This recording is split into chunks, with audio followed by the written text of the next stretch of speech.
Bundelkhand press club के द्वारा आयोजित बुंदेलखंड यंग अचीवर्स अवार्ड 2025 के इस शुभ अवसर पर हम सबके बीच में उपस्थित भारतीय जनता पार्टी के बहुत ही वरिष्ठ नेता, पूर्व मंत्री आदरणीय भूपेंद्र सिंह जी,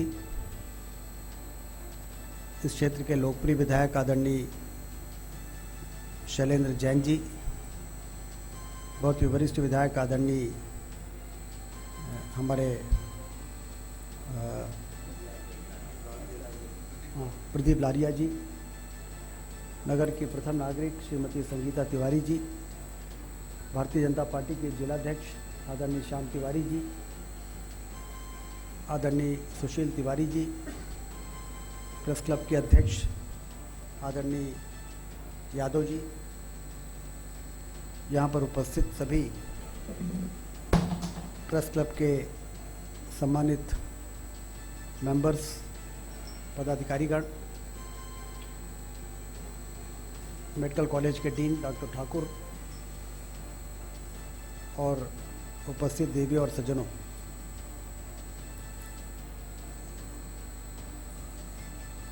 मुझे यहाँ पर आकर इसलिए बहुत खुशी हो रही है कि आप जो अचीवर्स हैं, जो टैलेंट हैं, उनको सम्मानित करने का काम कर रहे हैं।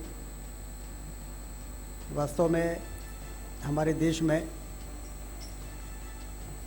यदि हमें देश को आगे ले जाना है तो बेहतर काम करने वाले जो हमारे युवा हैं, उनको बेहतर काम करने की लगातार प्रेरणा देना है। जब हम अवार्ड देते हैं तो जो जिनको अवार्ड नहीं भी मिलता उनको भी प्रेरणा मिलती है। उनको ऐसा लगता है कि समाज की नज़र बड़ी पारखी है। हम दो आंखों से लोगों को देखते हैं, लेकिन हज़ारों आंखों से लोग हमको देखते हैं।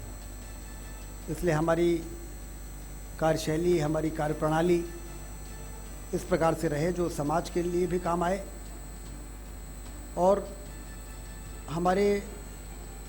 हमारी भी तरक्की हो। और इसलिए जिन लोगों को भी अवार्ड मिलने जा रहा है वो बधाई के पात्र हैं। अभी अवार्ड हम लोग देंगे, लेकिन अवार्ड मिलने के बाद हमें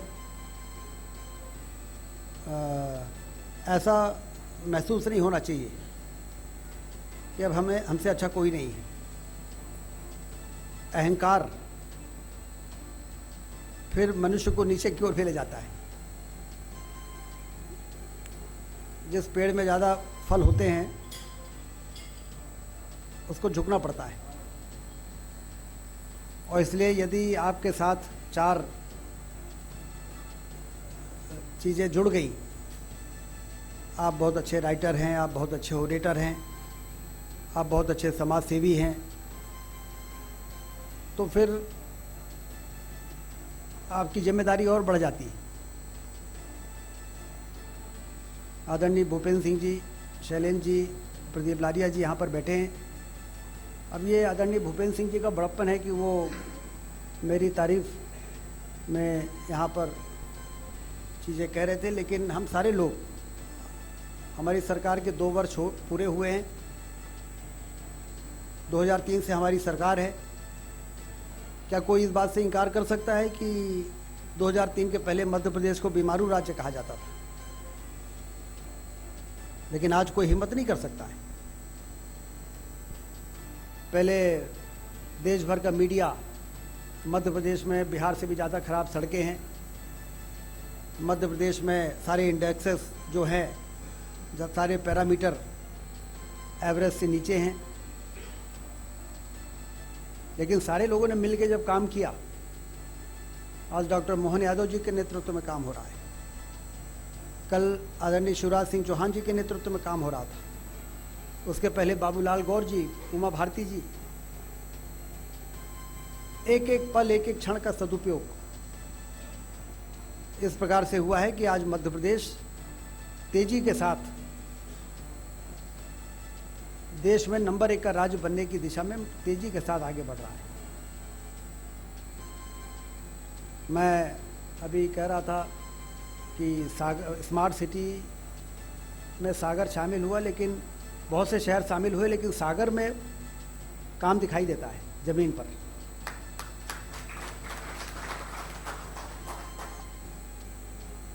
तो सागर स्मार्ट सिटी में शामिल हो, इसमें भूपेंद्र सिंह जी, आदरणीय भूपेंद्र सिंह जी मंत्री थे, मॉनिटरिंग थी, शैलेंद्र जी विधायक थे, सजग सकरी विधायक, तो परिणाम सामने दिख रहा है।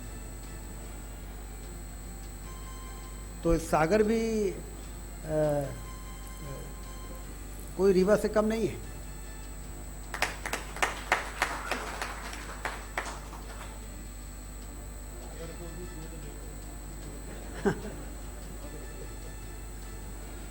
अब तो आज जब हम भोपाल से चले तो NHAI वालों को से पूछा कि ये भोपाल से विदिशा रोड कब पूरी होगी, 4 लेन, विदिशा से सागर की 4 लेन कब शुरू होगी, फिर सागर का बाईपास कब शुरू हो रहा है।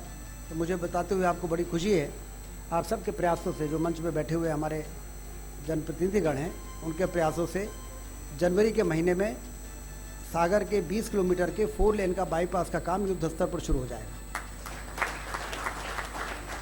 ये 300 करोड़ से ज़्यादा की रोड, और नहीं तो पहले कोविड के समय में ट्रेनें बंद थी, हम लोग रीवा से भोपाल बाई रोड जाते थे तो सागर में भटक जाते थे कि अब भोपाल की रोड कहाँ है, और भोपाल से आते थे तो रीवा की रोड नहीं मिलती थी। लेकिन आज आदरणीय गोपाल भार्गव जी यहाँ पर नहीं है, लेकिन मुझे याद है कि भोपाल से सागर की रोड 4 लेन हो जाए, इसके लिए प्रयास उस समय से शुरू कर दिया था। सागर में बाईपास बन जाए, इसके लिए शैलेंद्र जी और आदरणीय भूपेंद्र सिंह जी ने उसी समय से लगे रहे, और पिछले दिनों कैबिनेट हुई वहाँ पर खजुराहो में, तो सागर से दमोह भी 2000 करोड़ से ज़्यादा की 4 लेन की सड़क की मंजूरी हो गई। तो उसी कैबिनेट में हमने पूछा कि बुंदेलखंड को बिंद से जोड़ने के लिए सिर्फ सागर से दमोह 4 लेन बनाने से काम नहीं चलेगा, दमोह से कटनी 4 लेन कब बन रही है। तो मुझे PWD के अधिकारियों ने बताया कि साहब पाइपलाइन में है, उसका भी जल्दी प्रस्ताव आ जाएगा।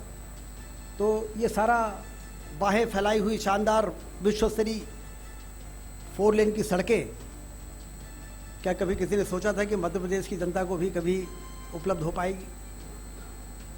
यहाँ तो अटल बिहारी वाजपेयी जी आते थे तो कहते थे मध्य प्रदेश की सड़कों में यात्रा कर लो, तो फिर वापस जाकर कसरत करने की आवश्यकता नहीं पड़ती। ऐसी सड़कों की दुर्दशा कर दिया था, और उसी के कारण बीमारू राज्य हो गया था। लेकिन तेजी के साथ, चाहे शहर का विकास हो, चाहे ग्रामीण क्षेत्र का विकास हो, चाहे अस्पतालों का हो, स्कूलों का हो, प्रदीप लारिया जी के क्षेत्र में यहाँ से 10 किलोमीटर दूरी, वहाँ पर 1500 एकड़ में 600 करोड़ रुपए खर्च करके एक इंडस्ट्रियल एरिया ऐसा डेवलप किया जा रहा है जहाँ पर एक विशेष सेक्टर के इंडस्ट्रीज़ को आने में बहुत आसानी हो जाएगी। औद्योगिक क्रांति की भी दिशा में सागर आगे बढ़ रहा है। मैंने कैबिनेट में पूछा कि 10 किलोमीटर दूर में 1500 एकड़ सरकारी ज़मीन कैसे मिल गई, शहर से लगा हुआ है। तो ये तो आप लोगों को श्रेय जाता है कि आप लोगों ने सरकारी ज़मीन को इस प्रकार से सहेज के रखा कि कल वहाँ पर इंडस्ट्री लगाने के लिए, यदि इंडस्ट्रियल एरिया बनाना है तो वो ज़मीन मिल गई। तो जैसे भोपाल के पास मंडी द्वीप है, उसी प्रकार से सागर से लगा हुआ ये इंडस्ट्रियल एरिया बन के तैयार होने वाला है। और हम सब जानते हैं कि किसी क्षेत्र को विकसित करना है तो 3 क्रांतियां जरूरी है। यदि सिंचाई की नहरों का जाल बिछा दीजिए तो हरित क्रांति हो जाती है, उद्योगों के लिए अच्छे उद्योग क्षेत्र स्थापित कर दे तो औद्योगिक क्रांति होती है, और तीसरी पर्यटन की क्रांति। 3 क्रांतियां हो जाएं, ग्रीन रिवोल्यूशन, इंडस्ट्रियल रिवोल्यूशन और टूरिज्म का, तो उस क्षेत्र में गरीबी और बेरोजगारी दूरबीन लेकर भी ढूंढिए तो ढूंढने से भी नहीं मिलती है। ऐसा विकसित इलाका हमारा मध्य प्रदेश भी बन रहा है, बुंदेलखंड भी बन रहा है। केन और बेतवा नदी को जोड़ने के बाद 1 लाख करोड़ रुपए खर्च हो रहे हैं। आप कल्पना करिए ये पैसा कहाँ से आ रहा है। ये तीसरे नंबर की इकोनॉमी, चौथे नंबर की जो इकोनॉमी बनी है हमारी देश की, उसके कारण हमारे आर्थिक स्थिति इतनी मजबूत हो गई है कि केन और बेतवा को जोड़ने के लिए यदि 1 लाख करोड़ रुपए की आवश्यकता पड़ती है तो मोदी जी की सरकार उस पैसे को मंजूर करने में सक्षम हो जाती है। और इसलिए बुंदेलखंड और सागर का विकास अब बहुत तेज़ी से होने वाला है। इसलिए जो हमारे यूथ हैं, हमें नशे से दूर रहना है और ऐसे लोगों को फॉलो करना है जिनको आज अवार्ड दिया जा रहा है। नहीं तो मैं कभी कभी सोचता हूँ ये नशीली चीज़ें जो आज मेडिकल नशा के आदी हो रहे हैं हमारे युवा, तो जब विकसित मध्य प्रदेश बनेगा और इसके विकास का फल तैयार हो जाएगा तो इस फल को खाने की स्थिति में यदि हमारा युवा नहीं रहेगा तो फिर इस विकास का फायदा क्या होगा। इसलिए एक और विकास करना है, दूसरी ओर नशे से लोगों को दूर करने के लिए उनको जागरूक करना है। जो अवैध धंधा कर रहे हैं उनको जेल के पीछे पहुंचाना है, जो लोग इसके आदी हो गए हैं उनको नशा मुक्ति केंद्रों में ले जाकर और उनको सुधारना है। नशा मुक्ति केंद्रों में 6 महीने यदि बड़े से बड़े नशेड़ी को भी ले जाके पहुंचा दिया जाए तो वो नशा उसका छूट जाता है। तो इस पर भी हमारी सरकार काम कर रही है।